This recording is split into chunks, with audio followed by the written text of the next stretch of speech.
Hi, welcome to this week's episodes of the Solution Prescribers podcast. My name is Moises. We're glad you've joined us. And this week's episode, we want to focus a little bit on the team and team culture. And that's something that as owners, we as owners, office managers, even as part of the team, it's something we focus on is how do we have a great culture. And culture, there's a lot of things in culture that create, there's a lot of components that create a good, strong, healthy team culture. One of the components that help your team to have a great culture is the part of accountability and ownership of individually and as a team. And sometimes it's difficult to be able to, or there's a challenge, there's pushback whenever you're trying to shift the mindset of accountability and performance. Accountability is a word that sometimes is like, oh, that's a negative word, or I don't want that word.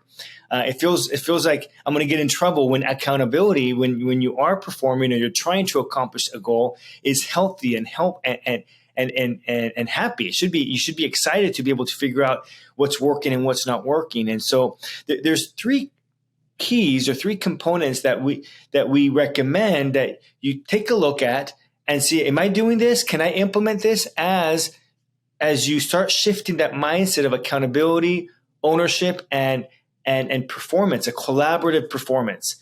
And so, number one, we celebrate in public. I know it sounds simple. Yes, we want to do shout outs and celebrations, not just to the individual during their one-on-one, but as a team, the efforts of the team. And when we talk about celebrations, it's not necessarily great job, good work, great team effort, but then take it a level deeper. What about it? Was it a good job? What about it made it great team effort? And so if they reached a goal, you celebrate the fact that they reached the goal, but don't just keep it at that level, because they can't duplicate the fact that they reached the goal. What they can do is duplicate the behavior that helped them reach the goal. And so when we talk about celebrate in public, have the team collaborate and go, okay, great job, team. What helped us achieve goal? Let's hear it. And then have the team speak about that ownership and accountability. We did this, and now they're collaborating and doing shout outs to each other. They're recognizing each other's skill set. They're recognizing each other's part in helping them achieve the goal. Oftentimes, if we don't do that, then maybe somebody will feel like the accountability or the star was on them. They're the rock star, not realizing that, hey, there was an effort on the marketing side, or there was an effort on a promotion. There was an effort on the people that were making the phone calls or converting them into the consults, or it was a team effort. So do the shout out as a group. And when I mean that, it's about as a group is not just the shout out that they accomplished the goal, but also the behavior. And then there's one more thing about that celebration is that oftentimes as leaders, we want to be able to achieve a goal. Let's say it's $1 million, but maybe we're at 700,000. Okay, and that's our monthly performance, or whatever the yearly performance. And if we have the tier goals, and we didn't hit tier 3, and we hit tier 1, we still celebrate the fact that we hit tier 1. When we don't celebrate growth, even if it was just a little bit, but there's growth taking place, then they go, why am I trying if it's not going to work? They're still not happy with our performance. So we do the celebrations. We're still going to take helpful observations, but we celebrate the growth along the way. Okay. So tip number 1 is celebrate in public as a team. Don't celebrate just the outcome. Celebrate the behaviors that helped you accomplish that outcome. Okay. Tip number 2, or component number 2, when it comes to shifting that mindset as a team to accountability and team collaboration, would be don't have meetings after the meetings when it comes to staff meetings. And what I mean by that is collaborate with the team on if there's a new process taking place, gather feedback from there. If there's pushback from the team, allow the team to have that pushback there. What you don't want to have is have the team gather afterwards among themselves by saying, I can't believe you're having us do this. I don't want to do that. I'm not going to do that. And so it's like, why are we having a meeting after the meeting? You should discuss it in the meeting. by discussing it in the meeting, then we're able to troubleshoot together as a team. If any of them go and try to talk and have a meeting after the meeting, other people were also in that meeting. They can say, no, yeah, but we troubleshoot and we're going to do X, Y, and Z. And so now the team is there's not just the leader trying to push back or troubleshoot, but now the team can start troubleshooting as well. And sometimes the greatest ideas come from that team collaboration. So invite the team to not necessarily have meetings after the meeting. That could also turn into gossip, and gossip is never healthy for a team culture. So if there's questions, have them bring it up to the team meeting. If you see that there's meetings after the meetings taking place, then have conversations with those team members and say, we're not going to do that. And I'm going to ask you to bring that up next time in our meeting. Or have a meeting and then bring it up and say, hey, I hear this is what's going on. Let's have this conversation as a team. If they realize that as a leader, as leaders, we're not afraid of or concerned about people bringing up, hey, I don't understand this, or I don't think we should do that.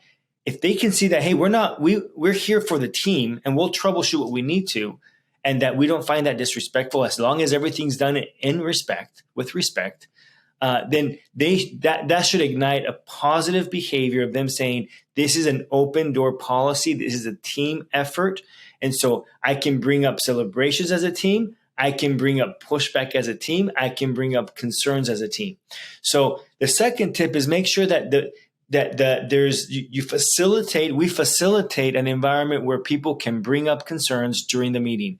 Now, if we don't have enough time to address it during that staff meeting, then we can openly just say, you know what, we're going to pin that right now because we've got a full agenda, but let's reconvene, or let's talk afterwards, or those that want to stay, and kind of schedule that again. Acknowledge the fact that they offered it, that they have a concern, acknowledge that it will be addressed, and then move on. That's if you don't have the time to address it right then.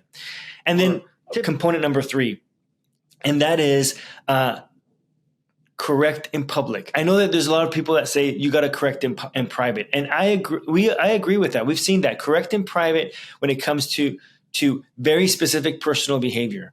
Okay, but if I'm asking the team to talk about product every time let's say I'm asking my front desk, I want them to rebook. Let's use that example. I'm asking the front desk to rebook clients that had just had their service. And I'm at the front desk, and I have somebody who, one of my front desk team members did not rebook that appointment, and then they leave. And I'm like, well, I'm not going to correct them in public. I'll talk to that person in private. The rest of the team is going to be like, well, my leader was here. This person did not rebook. Obviously, my leader doesn't care. And so why should I try? Or they get frustrated because they're trying to achieve the goal, and somebody else is not trying, and they're not being corrected in public. And so what I mean by correcting is not necessarily saying, hey, you're not supposed to be doing that and reprimand. It's not reprimand. It's correct or train in public. And so, hey, so how about we try this next time? Or how come we didn't talk about products right then? Okay, how about we do it this way next time? And then you kind of role play with them, and then you wait to see how they do it for the next time. And the reason why you do that is because then those that are around there listening go, okay, we do care as a team that we rebook. And my leader is even trying to encourage live training while it's taking place, live correction while it's taking place, because it matters. And so as we do that as a team, the team will then not necessarily correct each other, but be aware of each other and be aware of their own performance. And then they can even learn from each other when that's taking place, because you're role playing or you're troubleshooting, or maybe they can even share a best tip. If they say, well, I didn't because of X, Y, and Z, and they can say, what I try is X, Y, and Z.